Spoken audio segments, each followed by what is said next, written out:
don't reject yourself. Let someone else reject you. The worst thing that can happen is not that bad. So the least you can do is just try.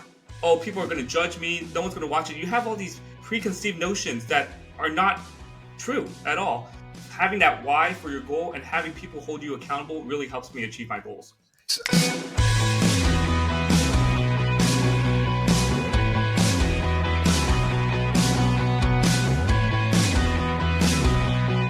All right, welcome back to this episode of the How to Get a Job podcast. And today's episode is going to be awesome. Look, if you are shy, if you consider yourself an introvert, if you hear from people saying, hey, you need to network to get a job, but you're like, hey, Daniel, I freaking hate networking. I don't like talking to people. I just like to be by myself. It's how I re-energize. Well, this episode is for you because today we're going to talk about how to build confidence as an introvert and how you can, use your shyness as your advantage. And to talk about this amazing topic, I actually have an amazing fellow career coach on LinkedIn who helps shy introverts build confidence and get new opportunities. I have Stephen Liu.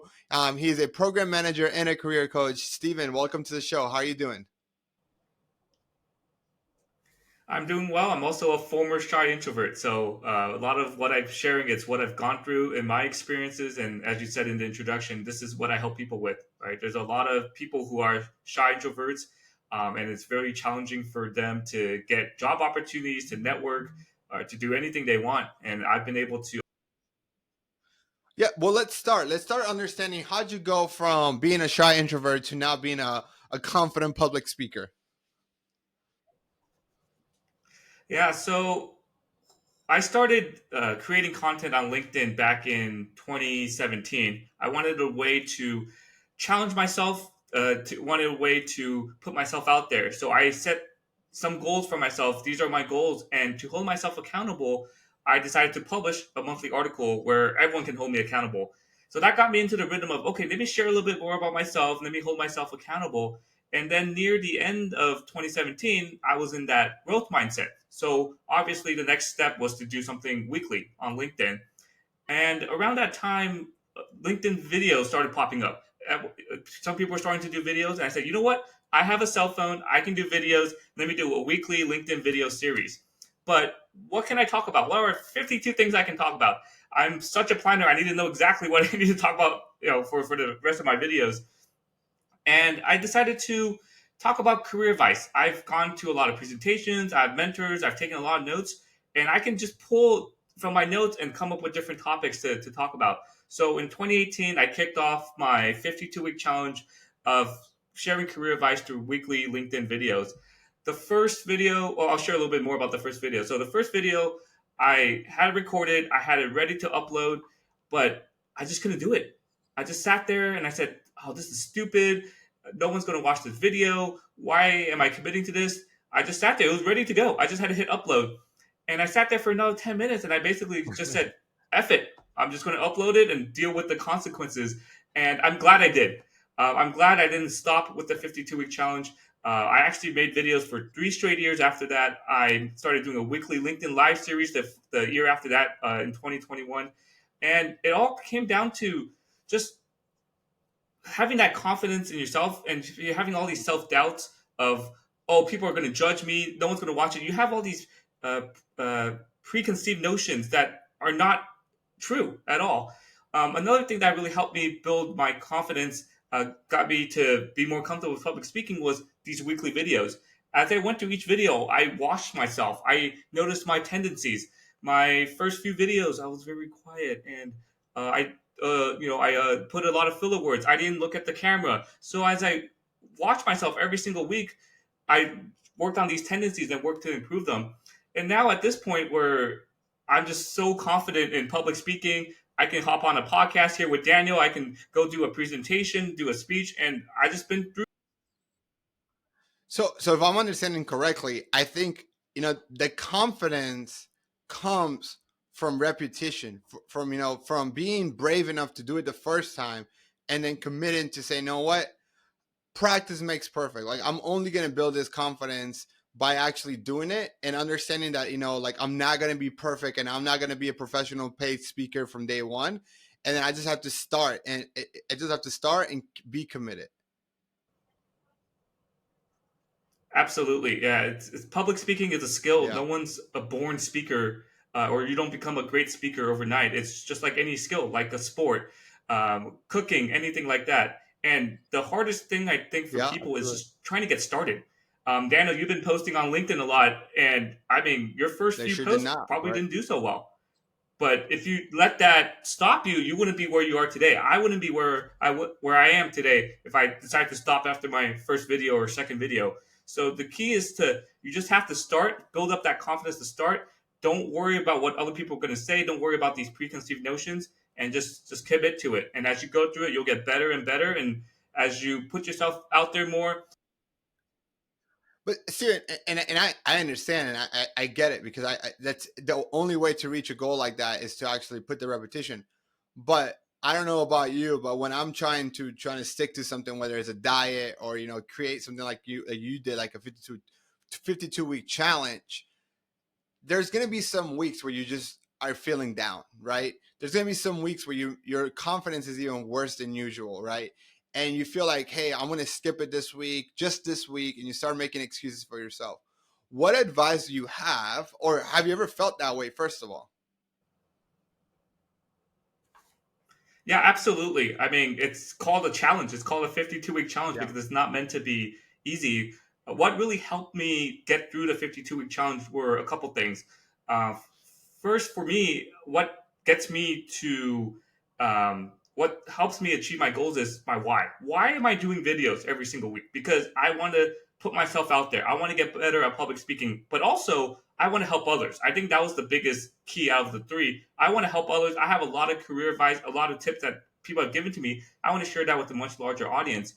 The second thing that really helps me achieve my goals is sharing them Mm. publicly so I'm held accountable to it. So when I was posting videos, I posted them first thing Monday morning before I went into work. But there were a couple times where I had internet issues at home. So rather than trying to figure it out and be late to work, I just said, you know what? I'm just going to forget it. I'll upload it Tuesday.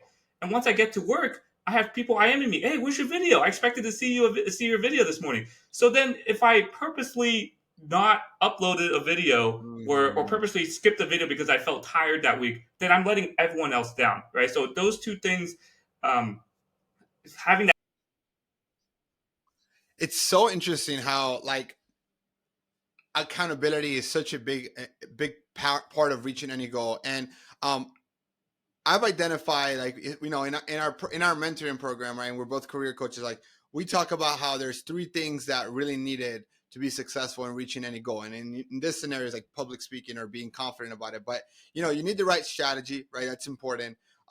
You need held accountability, and we feel like a community. And I think part of what you're saying too is like having a community of people that want to see you succeed, right? And in this scenario, is your audience, who was kind of probably your friends too, who are helping you and saying whenever you're feeling down, they were the ones picking you up, reminding you that you kind of made this promise to yourself.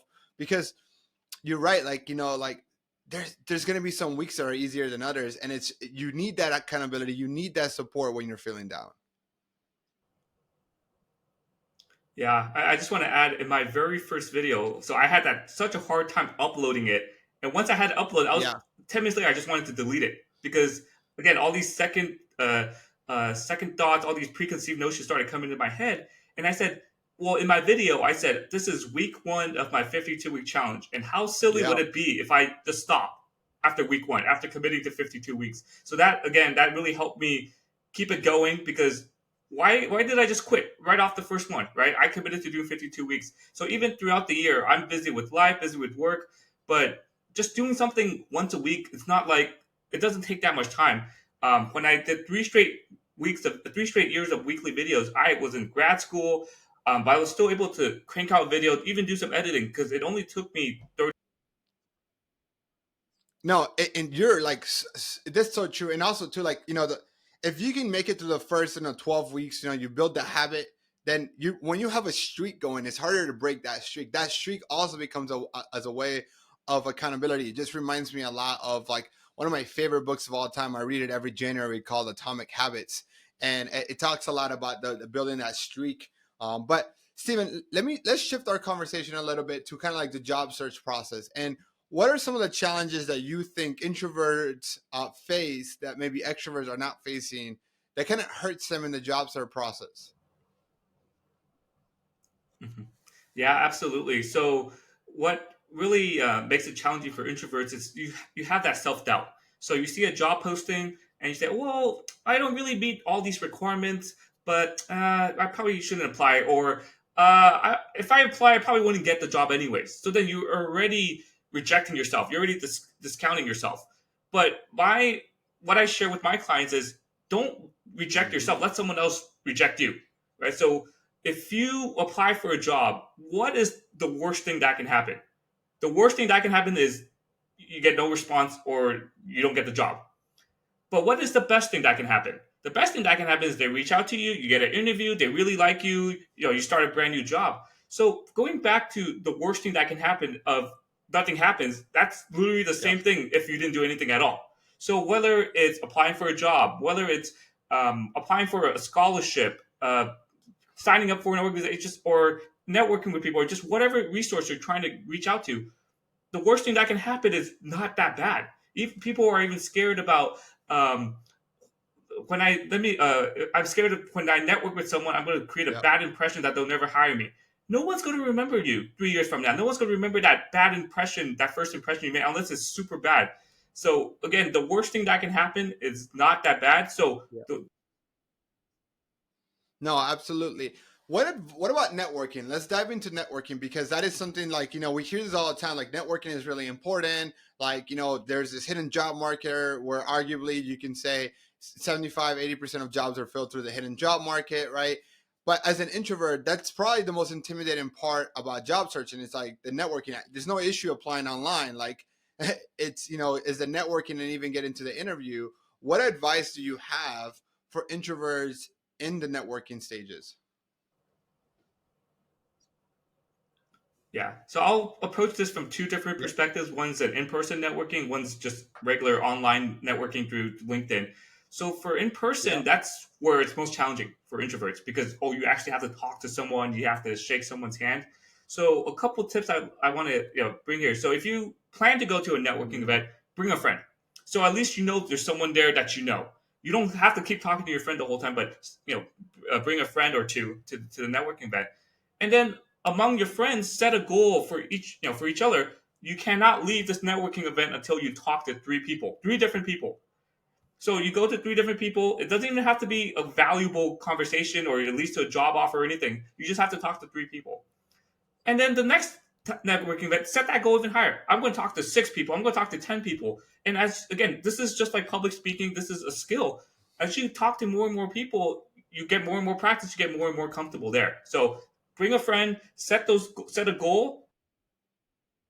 Before you go to the online version, like I want to actually add there too. I think you were saying is so important.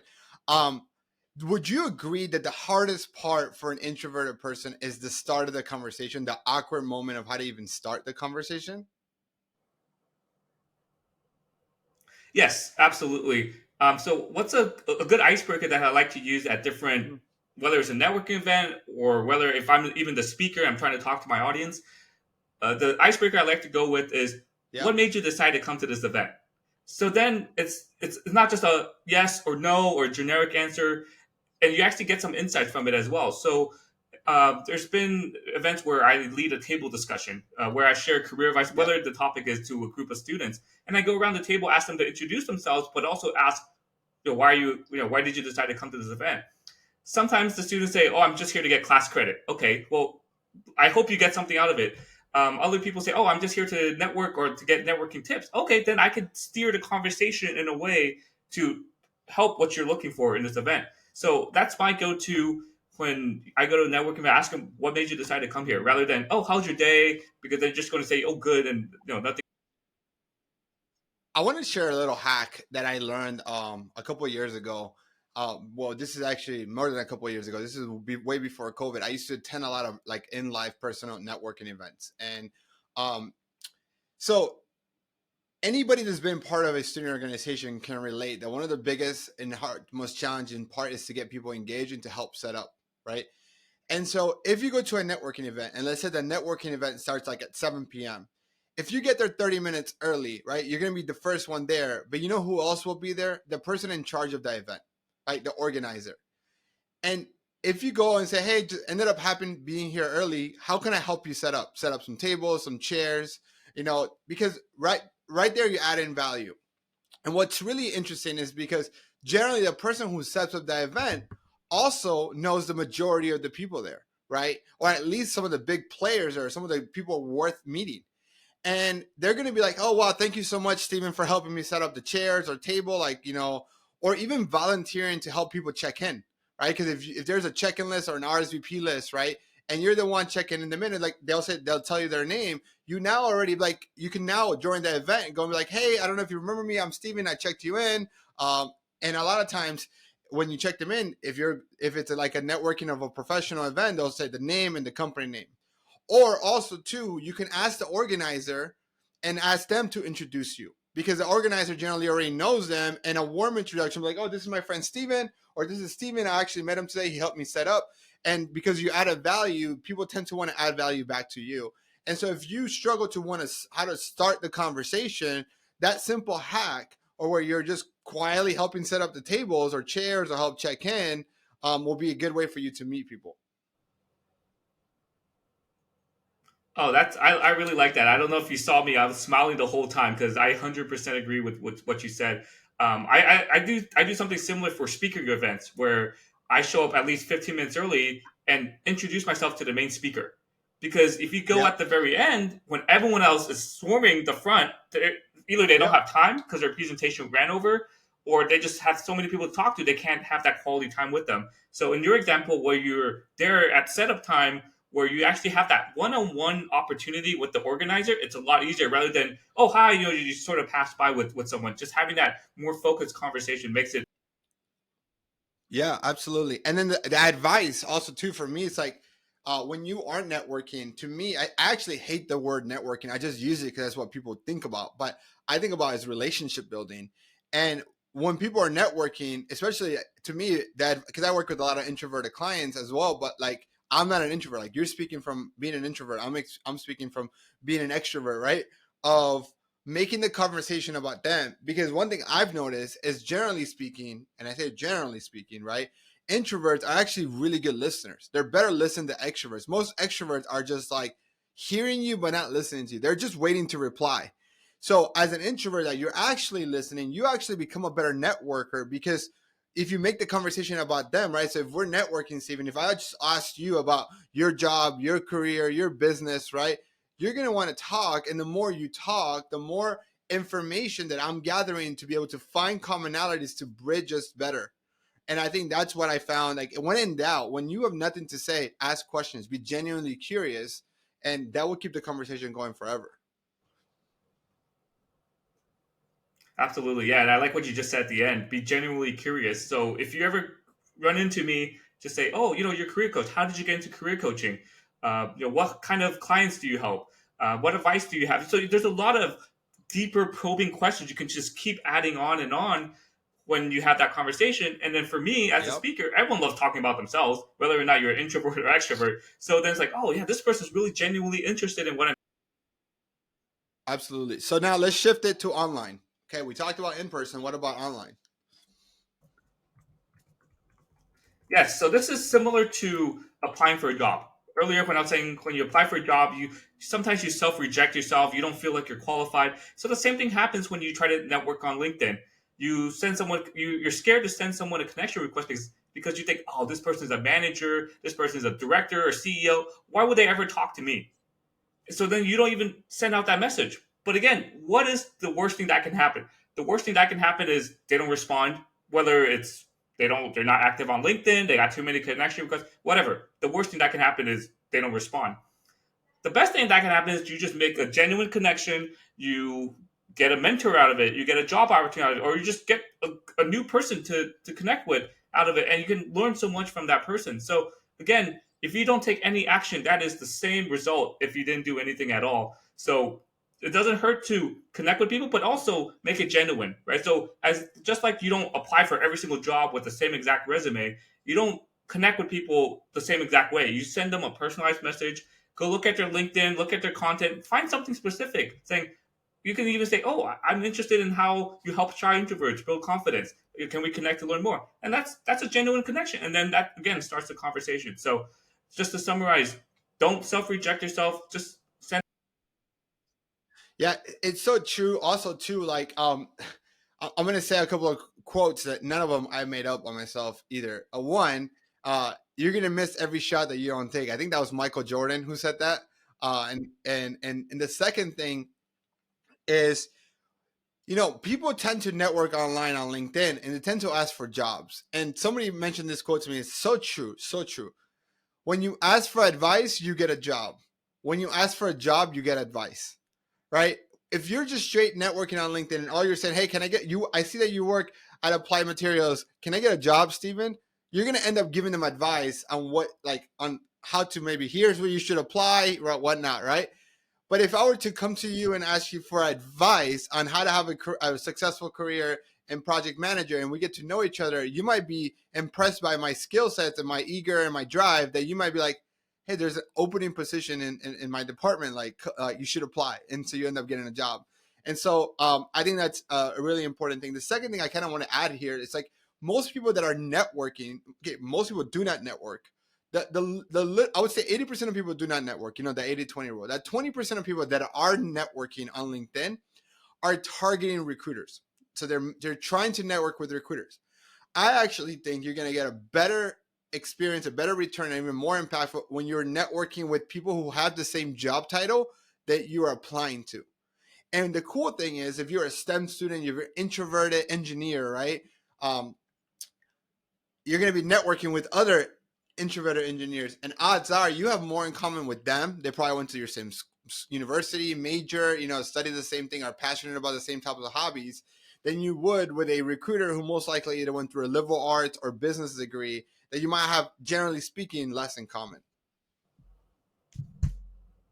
Yeah. Yeah, I just want to add a few points. You made very, very excellent points there. So for the first one about, when you ask for advice, you get a job and vice versa. Put yourself in the shoes of the person you're trying to reach out to. So if I go reach out to Daniel, hey, can you get me a job? Yep. How's Daniel going to vouch for me? He has no idea who I am, has no idea what my skills are. But if I ask for advice, for example, how did Yep. you get into podcasting? Right? Or what motivated you to get into podcasting? And then we start having that conversation. So once you have a conversation, you build a relationship, and that would lead to jobs. And then the other point you talked about, not reaching out to recruiters, but reaching out to people in the same job title. Again, put yourself in the recruiter's shoes. Everyone is reaching out to them. Yeah. How are you going to differentiate yourself? They're going to have so many mismatches. You can imagine how many messages they get and how many they can't even respond to. And they get the same, can you give me a job? Can you give me a job? They're just not going to respond in a genuine manner because they get the same messages over and over. So if you find someone, this is what I share with all my clients too. Network with Yep. people in the job title you want. So let's say you want to get into project manager, you're currently an engineer. I get this message a lot.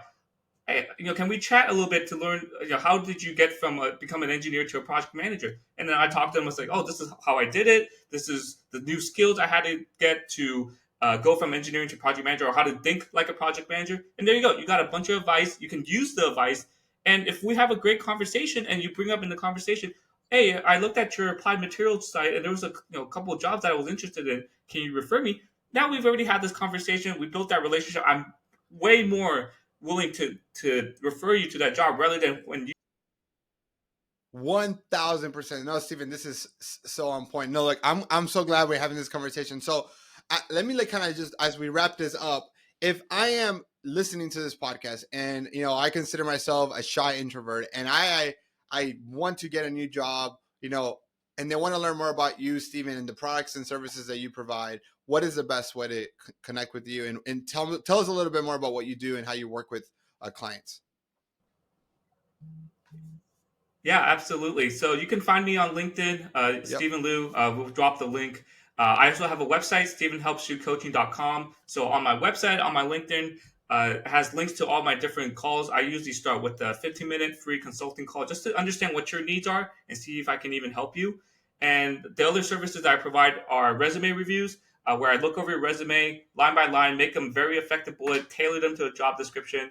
I also help with LinkedIn profiles, how to optimize your LinkedIn profile, how to network on LinkedIn, how to create content on LinkedIn so you build that network, you build that community, build that presence. And finally, I also help with job interviews. So going through mock interviews, again, giving me a job description, I will ask you questions from the job description, I'll ask you questions from your resume, and help you build that confidence to help you build that confidence for job interviews as well. So a variety of different career services. Again, if you just want to chat about, hey, how do I build more confidence? You just send me a message. I reply to all the messages. Love it, love it. Look, ladies and gentlemen, as you're listening to this, I definitely want to encourage you all to take that opportunity to connect with Steven, and if it makes sense to just send him a message and set up a 15-minute call. I believe that everyone should be working with a career coach. Just like, we have a financial advisor to help you plan for retirement. When you're buying a house, you use a realtor. But it's about finding the right career coach for you. And I think Steven is a great option if you are, introverted and feel shy and intimidated about the whole networking process. Definitely connect. We're going to put Steven, your LinkedIn and your websites page on the show notes as well. Steven, thank you so much for being here. And for everyone listening, if you've enjoyed this, make sure you subscribe and like this. And if you have an introverted friend that needs to hear this, please share this episode with them. Thank you so much, and catch you guys on the next episode.